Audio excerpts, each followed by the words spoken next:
Todos os Onis juntos podem derrotar Muzan? Quais seriam as suas maiores ameaças e quais seriam derrotados em questão de segundos? E primeiramente eu acredito que todos nós concordamos que Onis normais não representariam nenhuma ameaça pro Muzan, já que até mesmo eles podem ser derrotados facilmente por caçadores de Onis amadores. Por causa disso, vamos nos concentrar principalmente nos 12 Kizuki, ou melhor dizendo, nos luas superiores. Sendo assim, já pega a tua pipoca, ajeita a tua coluna e fica de maneira confortável, porque essa teoria vai explodir a sua mente. E obviamente, não esquece de deixar o like, porque com certeza isso vai me ajudar a continuar trazendo conteúdo de altíssima qualidade aqui. Apesar de serem incrivelmente poderosos, os luas superiores enfrentariam grandes dificuldades ao lutar contra o Muzan. A única forma de vencê-lo seria com o poder do sol, ou seja, eles teriam que esperar o amanhecer para vencê-lo. E mesmo todos os Hashiras e o Tanjiro juntos mal conseguiram derrotá-lo, pelo menos até segurarem ele até o amanhecer com a aparição do sol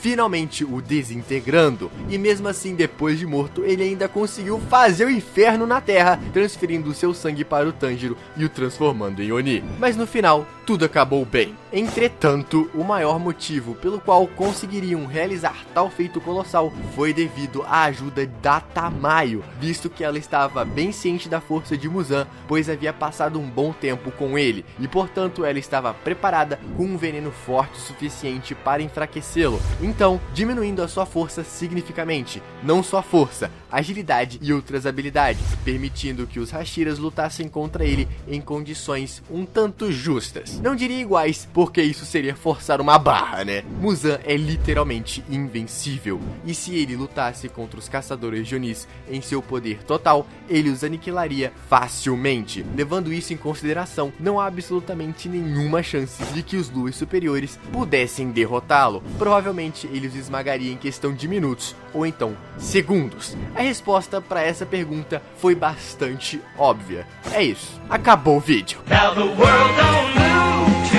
Pera aí, volta um pouquinho. Mas e se a gente colocar as mesmas condições que os Hashiras tiveram para enfrentá-lo? Ou seja, o que aconteceria se os luas superiores lutassem contra o Muzan em seu estado envenenado? Será que seria diferente? A gente vai ver isso agora. Por isso, aproveita o momento de reflexão para essa pergunta e deixa o teu like. Não custa nada e vai me ajudar a continuar trazendo vídeos incríveis para você. Feito isso, vamos seguir. Como sabemos, Muzan não é poderoso apenas em termos de força física. Ele é o rei dos demônios por um motivo. E não é só porque foi ele quem criou o exército de Onis, mas vai muito além disso. Ele possui incontáveis habilidades, sua regeneração extremamente rápida, quase instantânea, e a sua velocidade impossível de ser equiparada. Fora que todos os Onis são feitos das células de Muzan, o que significa que ele tem controle completo sobre eles. Essas células atuam como uma espada de dois gumes, oferecendo grande força aos Onis, mas ao mesmo tempo tornando-os vulneráveis a Muzan. Na segunda temporada do anime, quando Akaza visita Muzan para informá-lo sobre o incidente do trem infinito, o rei dos demônios fica bastante furioso com ele. Em sua fúria, com apenas um olhar, Muzan infligiu danos imensos ao pobre Oni. Quer dizer, pobre nada, ele matou o nosso Lorde Rengoku.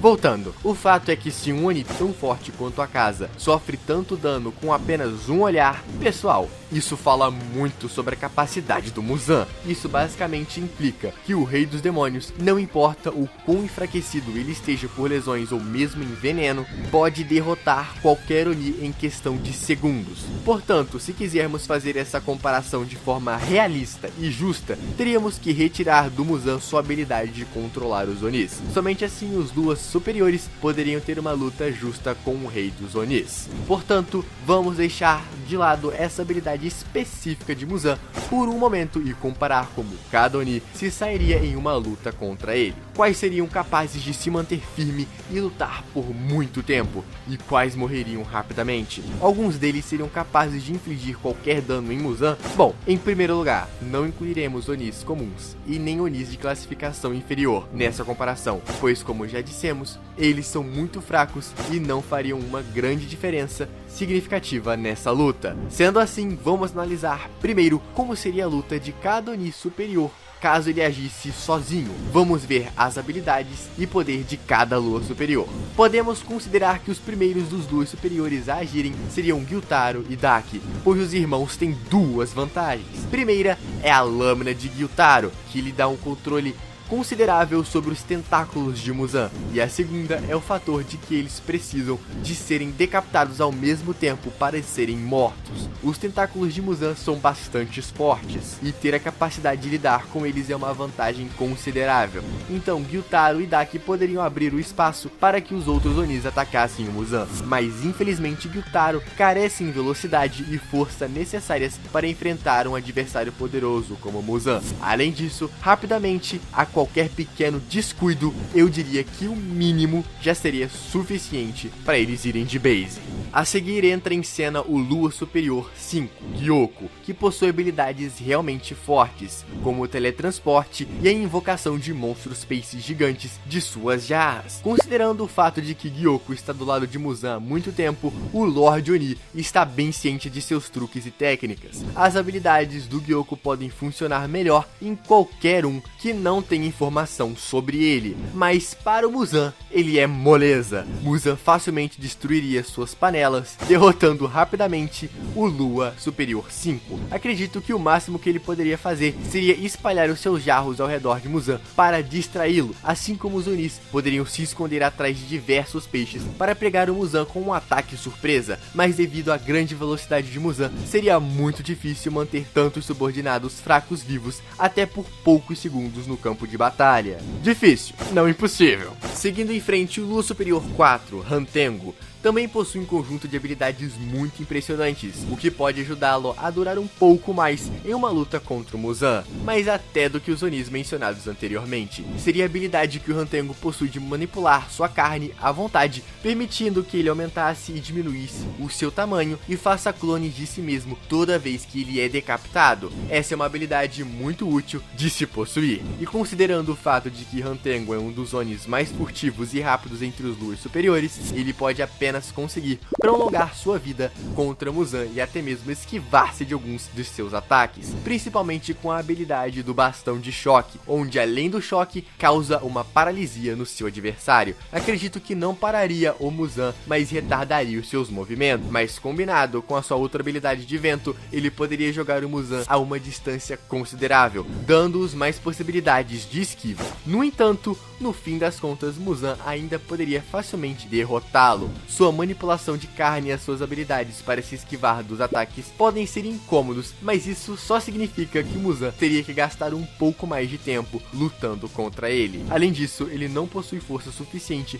para causar danos significativos ao Muzan. Aqui é onde as coisas começam a ficar sérias, com o próximo desafiante sendo o único e incomparável Akaza, o Lua Superior 3, que certamente representaria alguns problemas para o Rei dos Onis. E deixe-me explicar o porquê. Mas antes, se tu tá curtindo o vídeo, deixa o teu like aqui embaixo e, é claro, se inscreve no canal para se tornar um otaku de cultura com habilidades tão impressionantes quanto a de Muzan. Agora que tu já fez isso, deixa eu te explicar o porquê o Akaza seria um problemão para o Muzan. Como sabemos, o Akaza já era incrivelmente forte mesmo como humano. Por que, você pergunta? Ora bolas! Porque o Akaza simplesmente lutou de mãos vazias contra o fucking 67 membros de um dojo e ganhou! Ou seja, os caras também sabiam lutar, mas o Akaza era muito forte e habilidoso. E agora, como Oni, ele está em um nível completamente diferente. Sua única fraqueza é a habilidade Estado Altruísta, possuída apenas por alguns caçadores de Onis. Essa habilidade, quando despertada, pode impedir que o Akaza perceba o espírito de luta de seu oponente, tornando-o fraco em uma luta. No entanto, essa habilidade é exclusiva dos caçadores de Onis, o que significa que Muzan não seria capaz de esconder a sua presença de Akaza. Além disso, ele também possui a capacidade de identificar as fraquezas de seus inimigos. Tudo isso, combinado com suas habilidades excepcionais em artes marciais e velocidade, definitivamente permitiria que ele desferisse alguns golpes em Muzan devido à sua experiência em batalha e treinamento. E é claro, no geral, o Akaza possui uma força muito maior. Pô, ele é o terceiro Lua Superior mais forte. Apesar de que Muzan obviamente venceria ele eventualmente, ele não sairia sem alguns arranhões. Então, se o Akaza conseguisse acertar alguns golpes em Muzan, como Douma se sairia contra ele? É bastante lamentável que não tenhamos visto a extensão completa dos poderes do Doma no mangá. No entanto, com base no que vimos, Doma não deve ser subestimado, pois ele é um inimigo incrivelmente poderoso. Um ponto essencial a ser observado é que ele realmente não possui nenhuma fraqueza conhecida. Isso tornaria muito mais difícil para Muzan lidar com ele. A única razão pela qual Doma perdeu foi por causa de sua atitude descuidada e do veneno que ele consumiu. Shinobu vinha consumindo a flor de glicinia em pequenas quantidades por mais de um ano, e mesmo assim, o Doma não morreu ao absorvê-la. De qualquer forma, ele não teria que se preocupar com o veneno em uma batalha contra Muzan, e certamente não subestimaria nem um pouco o Rei dos Onis. O Lua Superior 2 não possui só uma percepção, mas também uma mobilidade e força que superam em muitas dos outros Onis mencionados anteriormente. Ou seja, ele está em um nível acima do Akaza. Não diria que existe um enorme precipício de habilidades entre eles, mas ainda assim é um poder consideravelmente acima.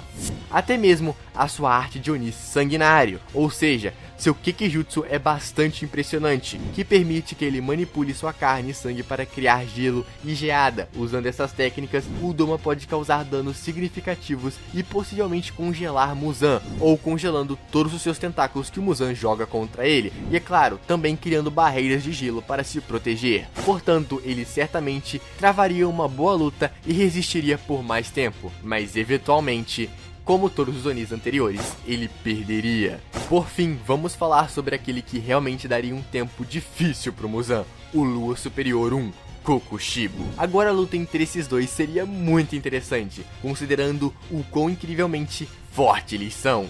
Mas esse não é o ponto principal aqui. A razão pela qual seria bastante diferente das outras lutas até agora é a capacidade de Kokushibo regenerar a sua cabeça mesmo quando decapitado. Essa habilidade foi testemunhada em sua luta contra os Hashiras durante o arco do Castelo Infinito. Akaza também conseguia regenerar a sua cabeça, mas eu estou mencionando apenas Kokushibo porque a regeneração do Akaza era muito mais lenta e ele desistiu no meio do caminho. Por outro lado, Kokushibo conseguiu regenerar completamente a sua cabeça em questão de segundos. Isso desempenharia um papel enorme em sua luta contra o Rei dos Onis, e significaria que mesmo quando Muzan decapitasse, Kokushibo sobreviveria e continuaria lutando. Além disso, Kokushibo é o único Oni capaz de usar técnicas de respiração, o que o torna mais poderoso. Fora que a sua respiração da lua, combinada com a sua esgrima impecável, daria bastante trabalho para o Muzan. Um ponto a ser observado sobre suas habilidades regenerativas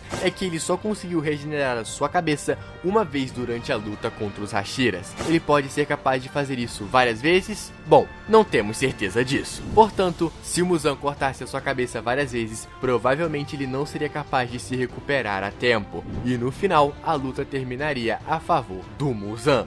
Mas certamente levaria algum tempo, e bota tempo nisso. E agora, a pergunta final: e se todos os Luas superiores o enfrentassem juntos? Em geral, cada Lua superior geralmente é tão forte quanto um Hashira. Alguns deles são até mais poderosos, comparáveis a forças de 2 ou mais pilares. Até mesmo Shinobu concordou com essa afirmação. Portanto, podemos dizer que isso seria semelhante a Muzan lutando contra uma dúzia de Hashiras ao mesmo tempo, o que é mais do que ele enfrentou durante o arco da contagem regressiva do amanhecer, que durante toda a obra, essa foi a maior batalha de todos os caçadores de Onis. Muzan não conseguiria sair dessa facilmente, a luta seria muito mais longa, com os dois superiores trabalhando juntos e dividindo informações e estratégias durante a batalha, gradualmente enfraquecendo Muzan e o deixando exausto. Os dois superiores teriam uma grande vantagem significativa devido à sua força e habilidades únicas, que eles poderiam combinar para causar danos massivos a Muzan.